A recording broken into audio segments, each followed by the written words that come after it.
Chapter 13. Halfway through chemistry, with rain and wind pounding the windows, Theo was trying to listen to Mr. Tubcheck when he was startled to hear his own name. It was Miss Gladwell again, over the intercom. "Mr. Tubcheck, is Theodore Boone in class?" she screeched, startling the boys and Mr. Tubcheck as well. Theo's heart stopped as he bolted straight up in his chair. Where else would I be at this moment, he thought. "He is," Mr. Tubcheck responded. "Please send him to the office."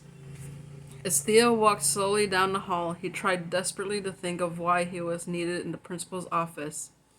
It was almost 2 p.m. on Friday afternoon. The week was almost over, and what a miserable week it has been. Perhaps Miss Gladwell was still sore over the delayed press conference this morning, but Theo didn't think so. That had turned out well. He had done nothing significantly wrong in the entire week, violated no rules, offended no one, successfully completed most of his homework, and so on. He gave up. He really wasn't that worried. 2 years earlier, Miss Gladwell's oldest daughter had gone through an unpleasant divorce, and Marcella Boone had been her lawyer. Miss Gloria, the noisy receptionist, was on the phone and waved him toward the big office. Miss Gladwell met him at the door and escorted him inside. "Theo, this is Anton," she said as he closed the door. Anton was a skinny kid with extremely dark skin.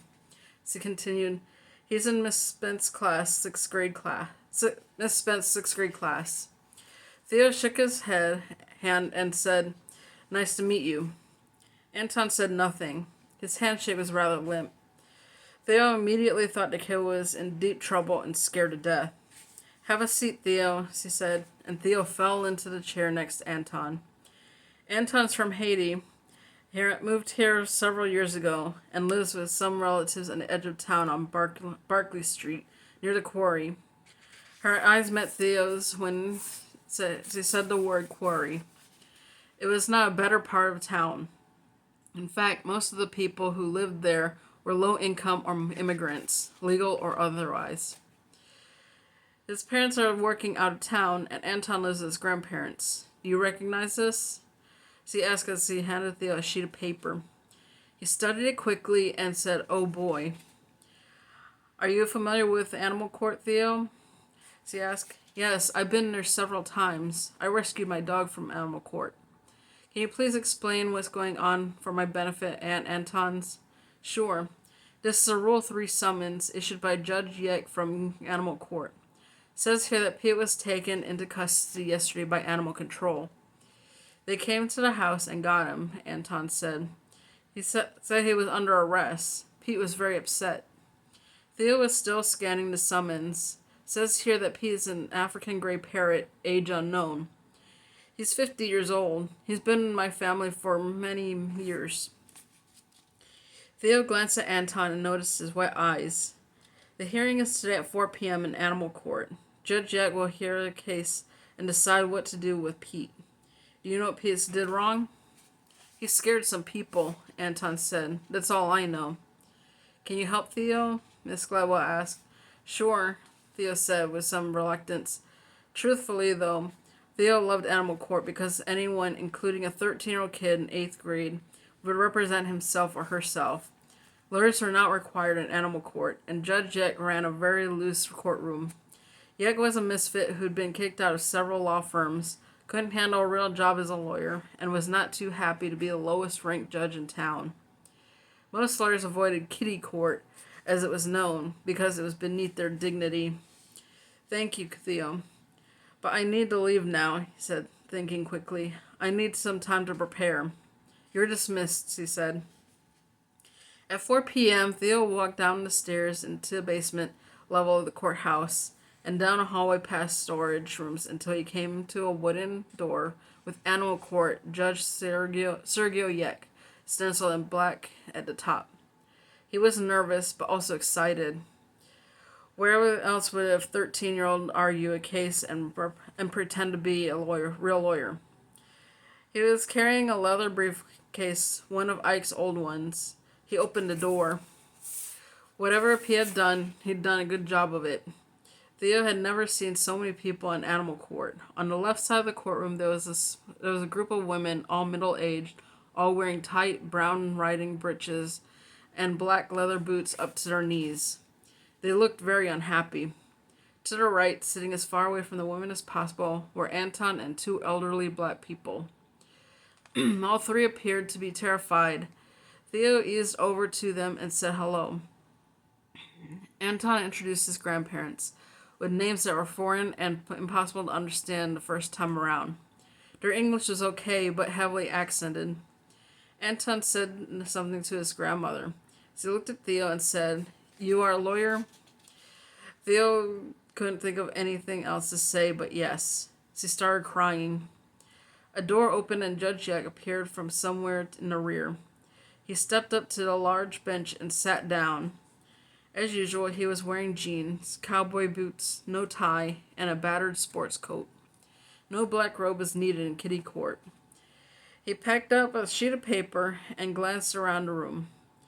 Few of the cases on his docket attracted attention.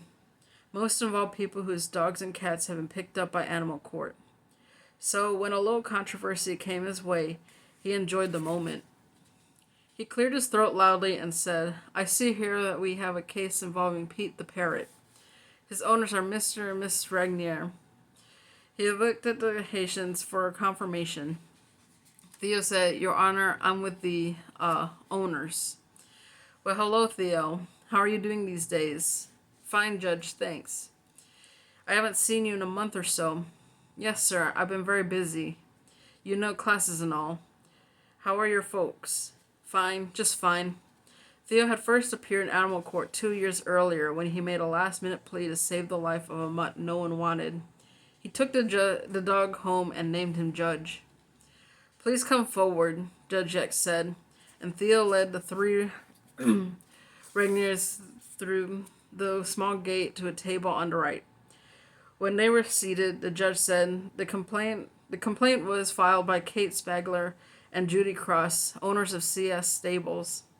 A well-dressed young man popped up and announced, "Yes, Your Honor, I represent Miss Spagler and Miss Cross." "And who are you?"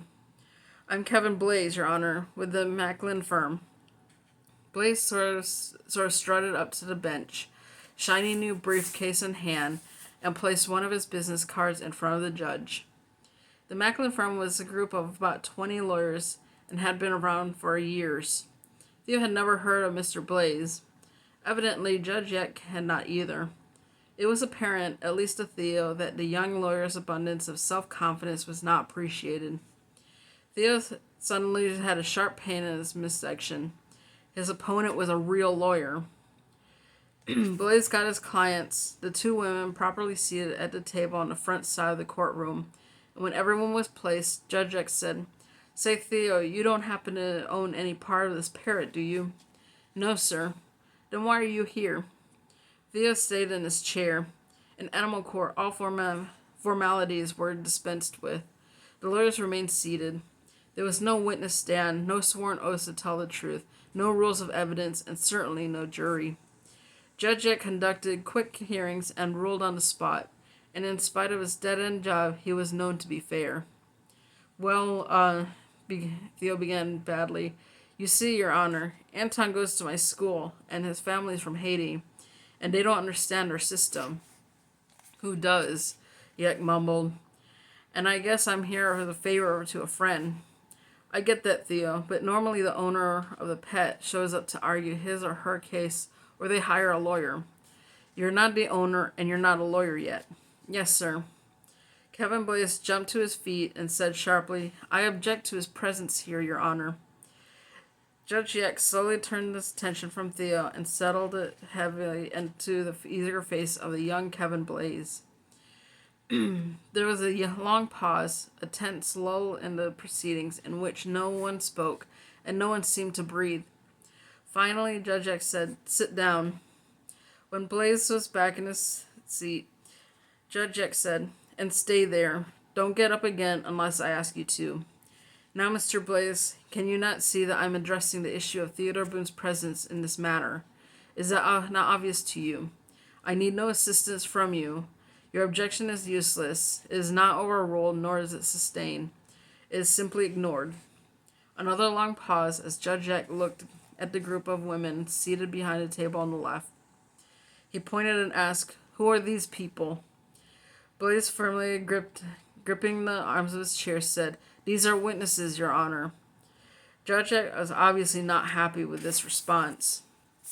"Okay, here's the way I operate, Mr. Blaze. I prefer short hearings. I prefer few witnesses. And I really have no patience with witnesses who say the same things that other witnesses have already said. You understand this, Mr. Blaze?" "Yes, sir." Looking at Theo, the judge said, "Thank you for taking an interest in this case, Mr. Boone." "You're welcome, Judge." His Honor glanced at a sheet of paper and said, "Good. Now I suppose we need to meet Pete." He nodded to his ancient court clerk, who disappeared for a moment, then returned with an uniformed bailiff holding a cheap wire bird cage. He placed it on the corner of Judge Jack's bench. Inside the cage was Pete, an African gray parrot, 14 inches long from beak to tail. Pete glanced around the strange room, moving only his head. "I guess you're Pete," Judge Jack said. "I'm Pete," Pete said in a clear, high-pitched voice. "Nice to meet you. I'm Judge Jack." "Yek, yek, yek," Pete squawked, and almost everyone laughed. The ladies in the black boots did not. They were frowning even harder now, not at all amused by Pete. Judge Jack exhaled slowly, as if the hearing might take longer than he wanted. "Call your first witness," he said to Kevin Blaze. "Yes, Your Honor. I guess we'll start with Kate Spangler." Blaze reshifted his weight and turned to look at his client. It was obvious he wanted to stand and move around the courtroom, but felt constrained. He picked up a legal pad covered with notes and began. "You are the co-owner of C.S. Stables, correct?" "Yes, Miss Spangler." Miss Spangler was a small, thin woman in her mid-40s. "How long have you owned S.C. Stables?" "Why is that important?" Judge Jack interrupted quickly. "Please tell me how that is possibly relevant to what we're doing here." Blaze tried to explain. "Well, Your Honor, we need to prove that. Here's how we run things in animal court, Mr. Blaze. Miss Spangler, please tell me what happened. Just forget all this stuff your lawyers told you and tell me what Pete here did to upset you." "I'm Pete," Pete said. "Yes, we know. Yek, yek, yek." "Thank you, Pete." A long pause to make sure Pete was finished for a moment. Then the judge waved at Miss Spangler. As he began, "Well, on Tuesday of last week, we were in the middle of a lesson. I was in the arena, on foot, with 4 of my students mounted, when suddenly this bird here comes out of nowhere, squawking and making all kinds of noises, just a few feet above our heads. The horses freaked out and bolted for the barn. I almost got trampled. Betty Slocum fell and hurt her arm. Betty Slocum stood quickly so everyone could see the large white cast on her left arm. He swooped down again like some crazy kamikaze and chased the horses as they kamikaze, kamikaze, kamikaze." Pete blurted. "Just shut up," Miss Spangler said to Pete. "Please, he's just a bird," Judge Jack said. Pete began saying something that could not be understood. Anton leaned over and whispered to Theo. "He's speaking Creole." "What is it?" Judge Jack asked. "He's speaking Creole French, Your Honor," Theo explained. "It's his native tongue." "What's he saying?" Theo whispered to Anton, who whispered right back. "You don't want to know, Your Honor," Theo reported. Pete shut up, and everyone waited for a moment. Judge Jack looked at Anton and said softly, "Will he stop talking if he is asked to stop talking?" Anton shook his head and said, "No, sir." Another pause. "Please continue," Judge Jack said. Judy Cross looked over and said, "And then the next day, at about the same time, I was giving a lesson. I had 5 of my riders on their horses. In the course of any lesson, I yell instructions to my students, such as walk on and halt and canter. I had no idea he was watching us, but he was. He was hiding in an oak tree next to the arena, and he started yelling, 'Halt, halt.' Pete, on cue, yelled, "Halt, halt, halt." See what I mean? And the horses stopped dead still. I tried to ignore him. I told my students to remain calm and just ignore this guy. I said, "Walk on," and the horses began their movements. Then he started yelling, "Halt, halt." Judge Eck held up both hands for silence. Seconds passed. He said, "Please continue." Judy Cross said, "He was quiet for a few minutes. We ignored him. The students were concentrating and the horses were calm. They were in a slow walk, when suddenly he started yelling, 'Canter, canter.' The horses bolted again and began sprinting all around the arena. It was chaos. I barely escaped getting run over." Pete squawked, "Canter, canter." See what I mean? Judy Cross gushed. "He's been harassing us for over a week. One day he'll drop from the sky like a dive bomber and frighten the horses. The next day he'll sneak up on us and hide in a tree and wait until things are quiet before he starts yelling instructions. He's evil. Our horses are afraid to come out of the barn. Our students want their money back. He's killing our business." With perfect timing, Pete said, "You're fat." He waited 5 seconds, then did it again. "You're fat." His words echoed around the room and stunned everyone. Most of the people looked at their shoes or boots. Judy Cross swallowed hard, closed her eyes tightly, clenched her fists, and frowned as if in great pain. She was a large woman with a wide frame, the kind of body that has always carried extra weight and carried it badly. It was obvious from her reaction that her weight had presented many complicated issues over the years. It was something she had battled and lost badly. Being heavy was an extremely sensitive topic for Judy, one she wrestled with every day. "You're fat," Pete reminded her for the third time. Judge Eck, who was desperately fighting a natural reaction to burst out laughing, jumped in and said, "Okay, is it safe to assume that your other witnesses are willing to say pretty much the same thing?" The women nodded. Several seemed to be cowering, almost hiding, as if they had lost some of their enthusiasm. At that moment, it would have taken enormous courage to say harmful things about Pete. What would he blurt out about them and their bodies? "Anything else?" Judge Jack asked. Kate Spangler said, "Judge, you've got to do something. This bird is costing us our business. We've just lost money. We've already lost money. This simply isn't fair." "What do you want me to do?" "I don't care what you do. Can you put him to sleep or something?" "You want me to kill him?" "Halt, halt," Pete screamed. "Maybe you could clip his wings," Judy Cross chimed in. "Halt, halt," Pete continued. Then he resorted to Creole and unleashed a furious string of harsh words at the two women. When he finished, Judge Eck glanced at Anton and asked, "What did he say?" Anton's grandparents were chuckling and covering their mouths. "Really bad stuff," Anton replied. "He doesn't like those two women." "Got that." The judge raised his hands again and asked for calm. Pete got the message. Mr. Boone." Theo said, "Well, Judge, I think it might be helpful if my friend Anton gave you some background on Pete." "Please do so." Anton cleared his throat and began nervously. "Yes, sir. Pete is 50 years old. He was given to my father when he was a little boy in Haiti, a gift from his father. So Pete had been in the family for a long time. When my grandparents came to this country a few years ago, Pete came too. African gray parrots are some of the smartest animals in the world. As you can see, he knows a lot of words. He understands what others are saying. He can even imitate the voices of humans." Pete was watching Anton as he spoke, and this voice so familiar. He began saying, "Andy, Andy, Andy." "I'm here, Pete," Anton said. "Andy, Andy." A pause, then Anton continued. "Parrots like to have a fixed routine each day, and they require at least an hour out of their cages. Every day at 4 o'clock, Pete gets out, and we thought he was just hanging around the backyard. I guess not. The stables are about a mile away, and he must have found a place. We're very sorry about this, but please don't hurt Pete." "Thank you," Judge X said. "Now, Mr. Blaze, what am I supposed to do?" "Your Honor, it's obvious that owners cannot control this bird, and it's their duty to do so.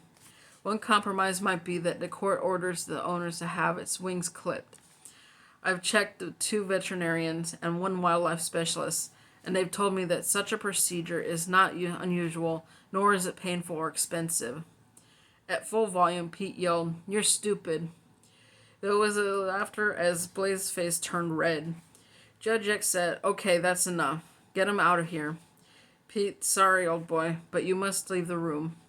The bailiff snatched the birdcage and took him away. As the door closed, Pete was cursing mightily in Creole. When the room was quiet again, Judge X said, "Mr. Boone, what's your suggestion?" With no hesitation, Theo said, "Probation, Your Honor. Give us one more chance. My friends here will find a way to control Pete and keep him away from the stables. I don't think they realized what he's been doing or the problems he's created. They're very sorry for all this. And if he does it again, then a harsher punishment would be in order." Theo knew 2 things that Kevin Blaze did not. First, Judge Jack believed in second chances and rarely ordered animals destroyed until he had no other choice. Second, he'd been kicked out of Macklin Law Firm 5 years earlier, so he probably held a bit of a grudge. In typical Yek fashion, he said, "Here's what we're going to do.